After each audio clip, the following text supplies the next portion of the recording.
Hi Matt, it's me Lucas.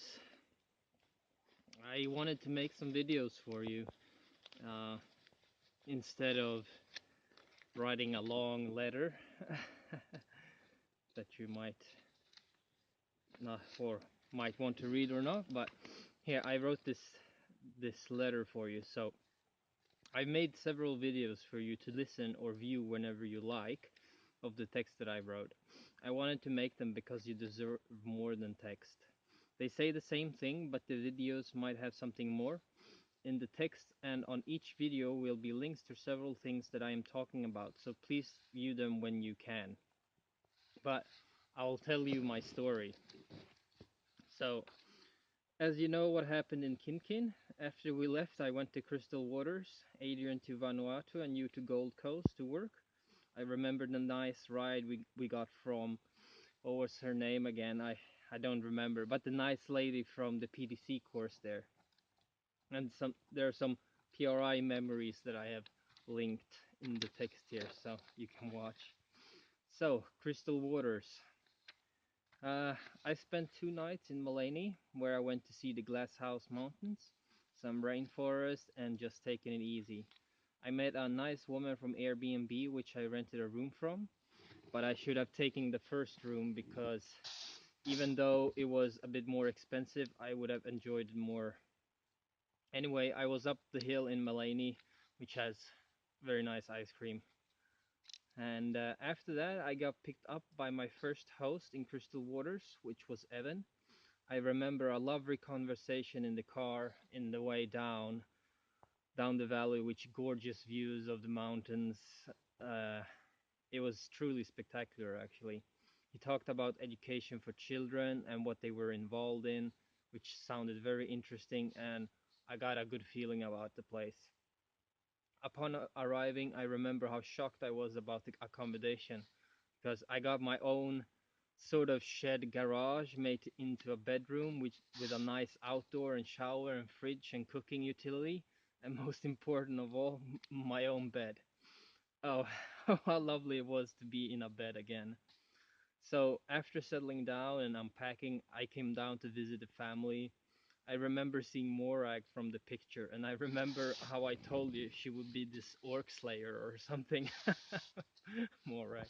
Well, she wasn't at first, but she could fire up, and she was, yeah, she was big. Well, not kind of big. Well, joke, but no. I had a lovely time there. In fact, they had a nice small garden. Each lot has about 1 acre of space, and it seemed as if they had used half of it. They also had 3 kids: Monty, 2 years old; Hugh, 8; Maya, 10. I liked Maya the most. So I got to do some weeding, some prepping of the garden beds, clearing out the shade house, which was completely overgrown. I remember seeing it from the driveway and seeing a building being there, almost, oh yeah, almost wondering if it was on their property because it was so close to the fence and border, but yet it was on their property. And after being gone for 4 weeks, the place had been completely overgrown by weeds. Pumpkins, cassava, and all other things just completely covered the area. And so I got the nice job to sort all of that out, and as well as try not to break any pumpkin vines, which went fine actually. But yeah, I remember they were completely overgrown everywhere, and you had to just untangle the pumpkins and trying to save them and not to break them, and so which was kind of fun. I remember tossing them over over the chicken fence actually, or they had their chicken coop surrounded all by fence, so I just tossed them over the ceiling or the roof, hoping that they would continue grow there and maybe cover the chicken area so they got a little bit more shade. But it was nice. I enjoyed it. It was quite fun. It was a fun job actually. I quite enjoyed it because I got to spend some time being my own boss and how to organize things and so on. It was quite nice. I remember that I liked the aspect of working alone, but after 7 months of traveling, I've learned a thing or two. More on that later. So, cleared all the vine, it's pumpkins, cassava, and arrowroots and other things. I got to see my first poisonous spider inside the greenhouse. At the time, I didn't know it was poisonous, but it was a silverback. Not deadly, but just hurts and gets white. I didn't get bit or anything, but I just got uh, told that it was poisonous.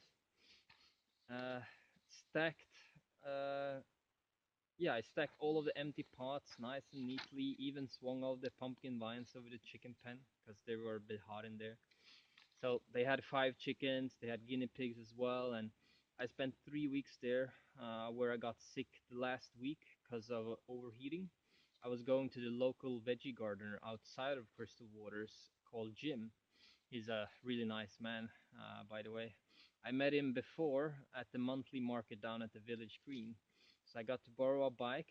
Well, actually, I got to pay for it, but yeah, a bit weird. But so I took on a helmet, no hat, went down on a sunny day, and it was windy too, so I didn't feel the heat much. About 20 minutes when I arrived, I was feeling pretty much out of it and wanted to rest. I said hello and went around a bit, bought a watermelon, some veggies, and then I had to take a rest. I might have not bought anything upon thinking about it, but anyway, I was sick. I went back, went straight to bed, and then just became ill. I drank maybe 4 to 6 liters of water after per day till I could not drink anymore, basically. So after 7 days, I was finally good enough to get back to work. By that time, I wanted to switch hosts as well, as I didn't quite find what I was looking for there.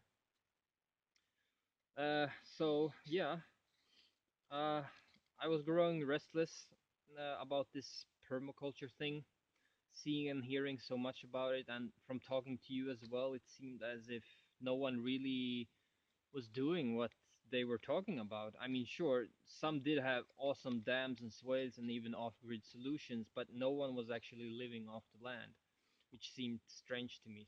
Sort of thought that was what permaculture was about, but well, but then thinking about it, it just can be a sustainable farming in whatever you're doing, like beekeeping or just planting native trees and so on. And so I was, and I also wanted to take a break or rest from hosts. I wanted some private space where I could just relax and be myself a bit. And so I found Max and Trudy Lindigger, who were permaculture designers of Crystal Waters. They were a really nice older couple who granted me to stay there if I could provide for myself and would just work in the morning, which I gladly agreed to. Let's see here. Yeah, I'll pause the video here and make a new one. Just continue.